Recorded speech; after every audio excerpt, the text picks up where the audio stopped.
What's going on, people? Welcome to veve Investments, and boy, this has been a long one for me. I woke up this morning to all the progress that I had made on the video. It was deleted. I have no idea why, but if I'm getting this video out a little later, it's because I had to refilm, recut, re-edit, re-render, the whole works. But anyways, you guys already know what we're doing in today's video. It's going to be part 2 of Ecomi's partners and providers. So if you guys enjoy the content, would like to see more in the future, make sure to like and subscribe. Comment down below what you guys want to see in future episodes. And without further ado, sit back, relax, and enjoy. So just a couple things to note before we start the video off. There are going to be 2 companies, just like the OnStar company in part 1, that we're not going to be talking about in this one. And that's going to be, I have no idea how you pronounce that, but I've circled it on screen, and Inverses. Now, I did happen to find the websites for both of these companies, but I can't confirm, and I'm not comfortable saying that they're the right companies. I couldn't find any correlation between their websites and the Ecomi team, nor could I find any correlation between the team's LinkedIn pages and either one of the website pages I found for the companies. So at the end of the day, I'm responsible for the information that I put out there, so I don't want to misinform you guys. Now, speaking of misinformation, I did this in episode 26 by accident, and I got called out for it yesterday, so here's what happened. They commented on the video and said it was Frank Kozak who made the comment and not Ron English, and they're completely right. I actually even knew this, but when I was making the video, I had a piece of information pertaining to Ron English on my mind, and I guess I put Ron English on the screen without even realizing, and yeah, you know, one thing led to another. So I am so sorry about that, guys. Again, I'm not trying to misinform you, but it was Frank Kozak who made the comment, not Ron English. However, it still doesn't change anything, because at the end of the day, Frank Kozak is still an artist that's on veve, and he's in the same space. So whether it's him or Ron English that's saying it, like I said in the video, they know much more than the average individual about this stuff. And then the last thing that I want to mention before we start the video off here is with regards to a tweet I put out this past week. I had the idea of doing a gallery showing during Q1 of 2023, because that's when we're supposed to be getting access to our veve homes. And you guys happen to blow up the post. So much so that Mr. David, you actually commented on the post. So I really appreciate you guys showing the support there. And so you guys know, I will be doing that now. I've already started creating some new art pieces with some series on in the veve app. The ones that I include on the intro and outros of all my videos are going to remain the same. You guys aren't going to see any new ones, because I want to make sure that those are unveiled in the gallery showing. But between now and then, if you guys have any particular series or NFTs on the app that you want me to use for some art pieces, make sure to comment them down below, and you can visit my veve home and maybe see them in there. But anyways, enough with all of that. Let's get into the first company today, and that's going to be Everedge. Okay, so first and foremost, Everedge is an advisory, valuations, and corporate finance firm. Now, in their words, they help companies and investors to leverage opportunities and mitigate risks. Now, I understand that's vague, okay? Generally speaking, that's what they do. I've tried my best to summarize these companies down into a few points, because I don't want to provide, you know, a 30, 60-minute video on each and every one of these companies. I just think there's more to discuss on the channel. But just like I did in part 1, I've made sure to include all the links for each and every one of these companies in the description below. But if there are companies on this list, either in part 1 or 2, that you guys want me to go more in depth on, make sure to comment them down below, and maybe I can devote an episode here and there. But they were founded in 2007, and since then they've completed over 2,500 client engagements, clients including Zara, Coca-Cola, the Australian government, and many more.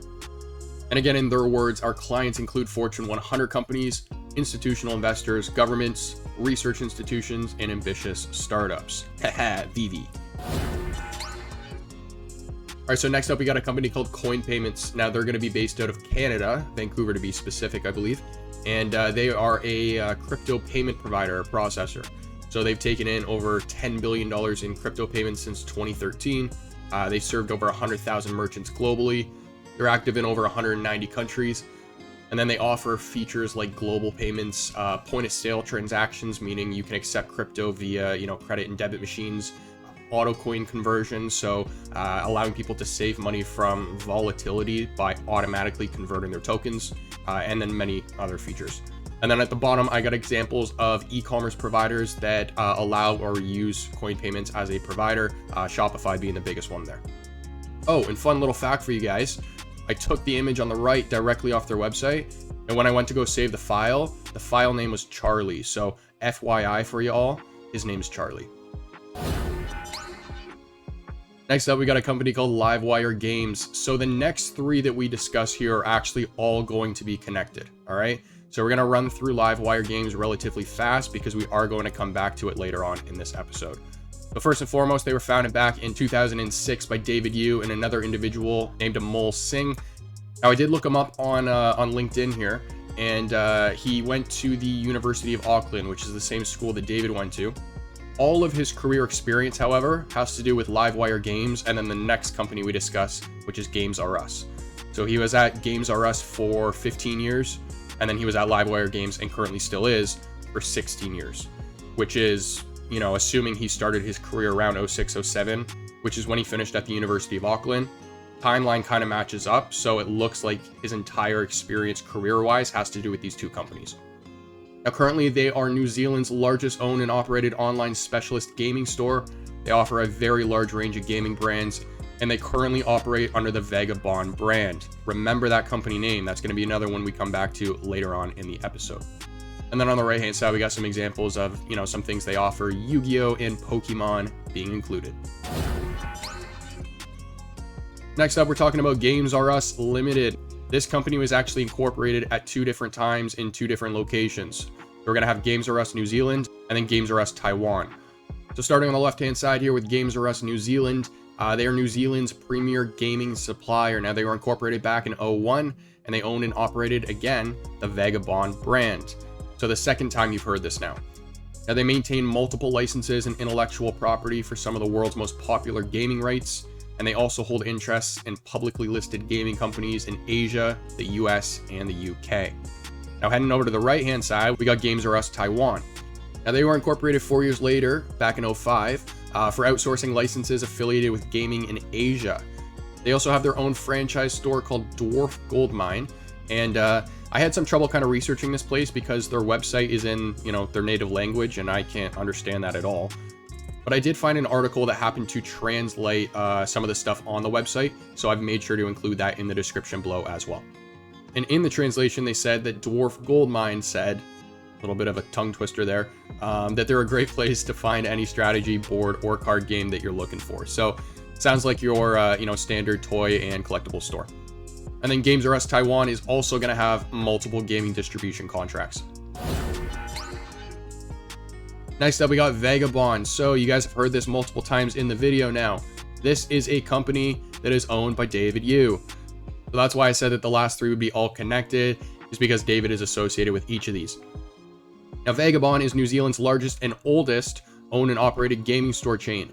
They offer the largest selection of tabletop games with over 25,000 items in stock. Some examples on the right. So we got Cause, we got Banksy, and we got Bear Brick. All Metacom collectibles and all pieces we just discussed in episode 26. And then on top of the Metacom collectibles on the right there, they are also going to offer a bunch of other brands like Star Wars, Pokemon, Yu-Gi-Oh, Marvel, Hasbro, and many others.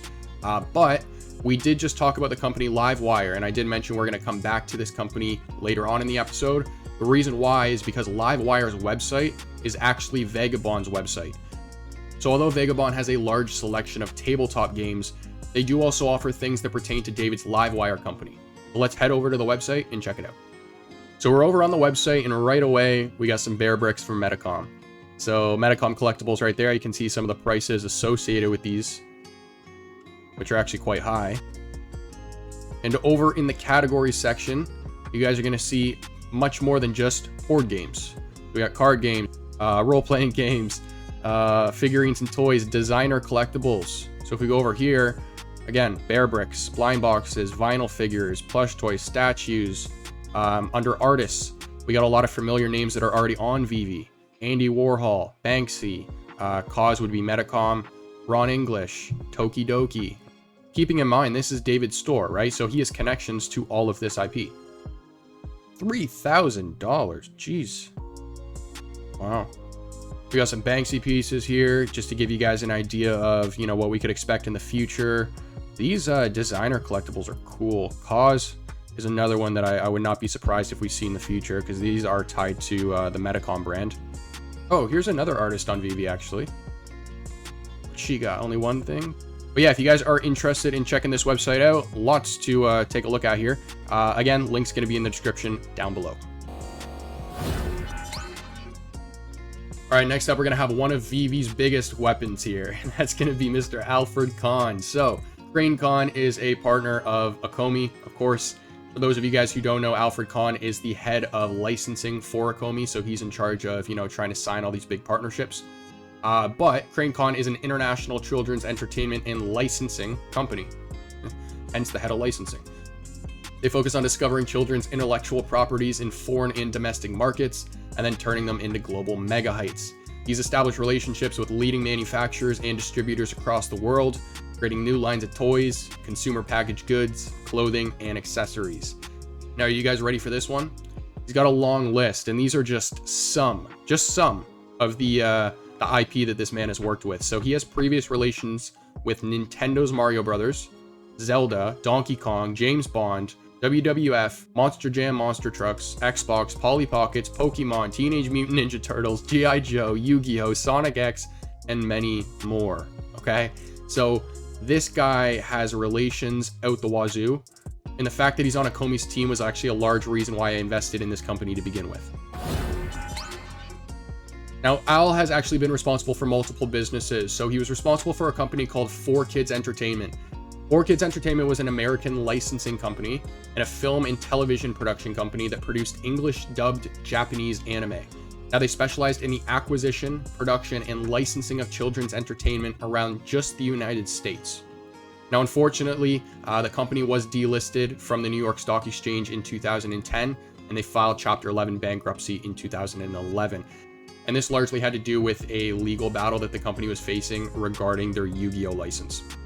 So 4Kids Entertainment no longer exists. Al currently operates under a company called Contagious Entertainment, and what they're known for is discovering children's intellectual properties in foreign and domestic markets, and then helping them scale internationally. So this man right here is one of veve's biggest weapons. Like I said, he's one of the reasons that kind of sparked my interest to invest in the company to begin with. But he's responsible for, I believe it's 6 out of the 10 largest children's entertainment brands of all time. And he himself said he hopes to make veve number 7. Don't take words coming from an individual like that lightly. And lastly, we're going to have a company called the Alatam Group. Now, this company is based out of the Gulf of Oman. They're a group of business professionals that focuses on multiple different business verticals. You guys can see them lined out at the bottom there. Now, to help them get into the entertainment sector, part of their strategy was getting involved in the first holographic gaming center, and that's branded as what's called the Holoverse from Australia. All right, so we're over on their website right now, Alatam Group, updated logo. But they say here that their vision is to contribute actively towards social well-being and sustainable development that spur economic growth. Their mission: to create a world-class platform in the field of education, healthcare, hospitality, and other social sectors and industries which accentuate optimum utilization of the nation's resources and value creation for their stakeholders. A little bit of a tongue twister there, but hey, they said it, not me. But I want to focus down here. So again, business verticals: real estate, education, pharmaceutical, healthcare, hospitality, entertainment is what I want to focus on. So down here, what you're going to see is a portfolio of some of the companies related to their entertainment sector. Now, one company I want to focus on here is a company called Holoverse, okay? I've made sure to do some research on these other companies as well. I don't really think they're worth mentioning in the video, but again, you guys got the link to the website in the description down below if you want to check it out a little bit more. So what is the Holoverse? The Holoverse is a high-tech family entertainment center that uses holograms, in many different forms of entertainment, okay? So they're based in Australia, and I've actually watched some videos and looked at some photos provided on their website.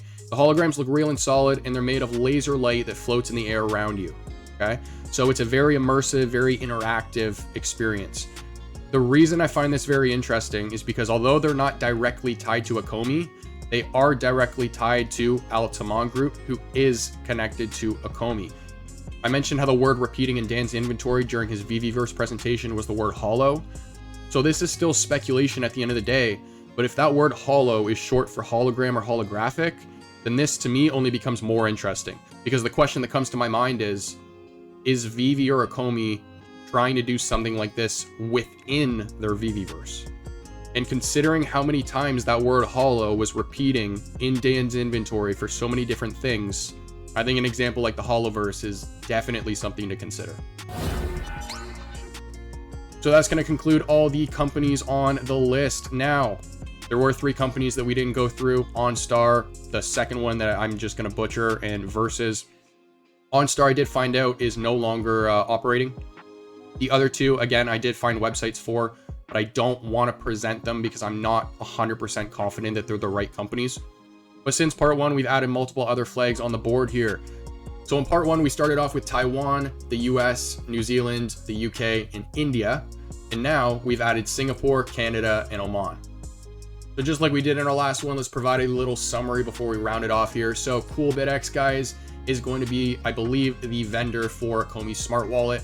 Big Red Button, a gaming studio. RMG is an investment and advisory fund. Tokidoki is going to be a Japanese-inspired lifestyle brand.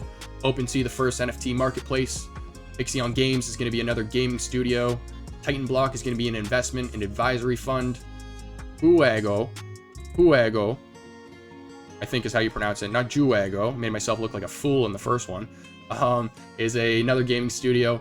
Everedge is going to be an advisory, valuations, and corporate finance firm. CoinPayments, a crypto payment processor / provider, whatever you want to call it.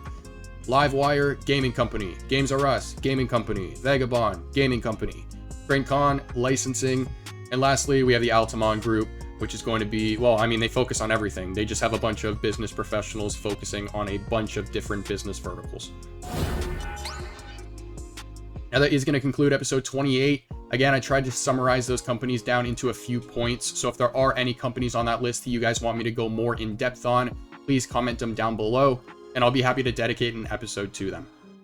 If you enjoy the content, make sure to like the video, subscribe if you guys want to see more, and comment down below any future topics you guys want me to discuss on the channel. As for episode 29, I'll catch you then.